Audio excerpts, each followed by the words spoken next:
to so many people that are trying to convince everybody to go all raw, and they're not doing it themselves. So to me, that's the ultimate form of hypocrisy. I'm not a dogmatic guy. I don't think people have to do what I do. I know for sure, with an absolute, beyond an absolute certainty, that people can be healthy and, you know, to eat a diet like my intermediate level diet, which is a varied diet without any processed food. The whole key is don't eat processed food. If you're eating processed food, you're sooner or later going to run into trouble. I don't care if you're eating a diet 50% raw and 50% processed. You're wasting your time. You might as well jump in the pool and eat everything, you know, whatever you want, because I've seen that happen day in and day out. One of the worst things I've seen in all my years is people that are convinced to go all raw. They go on an all raw diet for 2 or 3 years, and then somebody convinces them they don't look good to go back to eating animal protein. I've seen some real disasters, people doing that. So you better, you know, I suggest people that are planning going raw to ease their way into it. I don't encourage people to jump into it completely. I've known some people that have done it, and you know, that stuck with it. I know loads of people that have tried and didn't stick with it. So Fred, that's why you tell people to go to the intermediate level diet, correct? Yes. Well, the intermediate level diet is a diet that has no processed food. It's a plant-based diet. It's 80%, you know, plant-based. And if you go to a vegan diet, well, that's, you know, a lot of people come to me are vegans.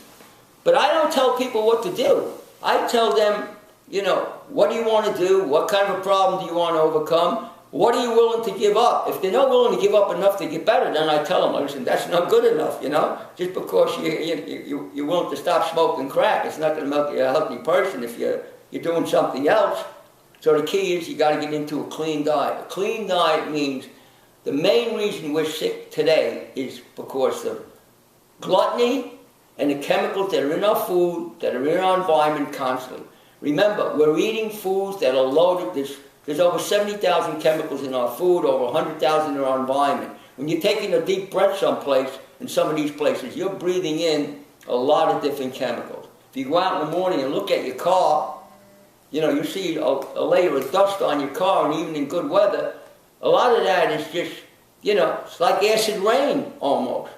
So when you clean up your body and you unburden your organs, then your body's going to be clicking on all cylinders. You're going to have you know, you can have a really good biological organism. If you see somebody that's walking around and they got a lot of extra weight on them, I don't care what they claim they're eating. It doesn't make any difference.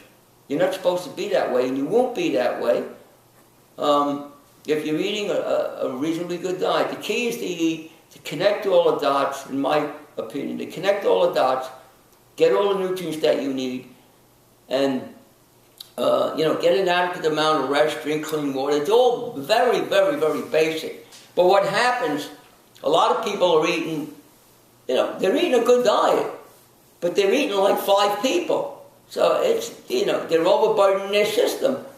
You know, and your body's going to have to work much harder. If your body has to work much harder, it's like putting a lot of miles on your car.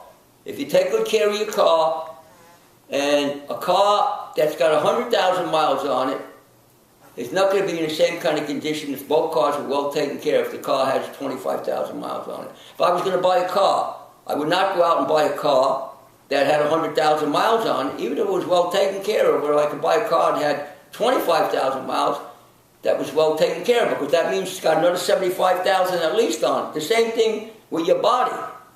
The same thing.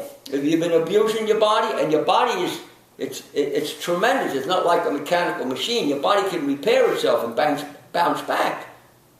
So can you roll back the odometer on the body? You can roll back the odometer. There's no two ways about it. You can, you know, your body will, up to a certain point. Right. There's a lot of people, you know, if somebody's, you know, heavily indulging in, you know, pharmaceuticals and recreational drugs, and they damage their mind, they damage their brain, they get burned out, well, so that problem might not be able to be rolled back. You don't know until you try, though. Like neuron cells. Neuron cells, there's a very good chance once they're dead, they're dead. But nobody knows for sure when they're dead. I've seen people that seem to have neuron cell damage and they came back from it. It took a couple years, took 3 or 4 years. You know, and a lot of times when somebody who's really, really sick, and they think, oh, wow, this is fabulous. I heard about eating a better diet. I heard about a vegan diet. I heard about, you know, eating clean animal protein, grass-fed beef, and all this type of stuff, or certain types of fish, whatever it is, whatever it's going to be, if it's clean. And they say, wow, I'm going to do that. Well, they do it for 6 months, and they don't realize they're starting from the floor. They're starting from the pits of a cesspool. And they think they're going to get better in 6 months. Not going to happen. The payback, you know, can be a pretty tough situation. The payback could take 5, 6 years for somebody to really recover and to work out all the issues. And some of the biggest issues to work out is the emotional, psychological, the fear, and all the negative, all the information. You know what they say? Yeah, I know what they say, but who are they? And what's their experience and what's their education? That's the key. A lot of people say, oh, you know what I heard? I heard that this is no good for you, that you shouldn't eat asparagus, or you shouldn't eat this. Why? Oh, yeah, because you're urinating too much, and if you're urinating too much, you're losing all your calcium. Well, that's nice. Who said that? Okay, have they ever eaten asparagus? No, they don't eat asparagus. They say they don't like asparagus. So how did they come to that conclusion? Oh, they read it in some, they get a newsletter that comes to their door. You know, some guy's trying to sell them something. So, all right. But the key is, listen, in my estimation, your body knows what to do. Your body is designed. It has this infinite wisdom in it that'll choose the right course. It'll take the right direction if you provide the right information. Don't get in your body's way by intellectualizing. A lot of people intellectualize, and they're just getting in their body's way. They're trying to justify their viewpoint. They're not looking to change. They're not open-minded. Or they could be dogmatic. They think that there's only one way to do this. There's more than one way to do this.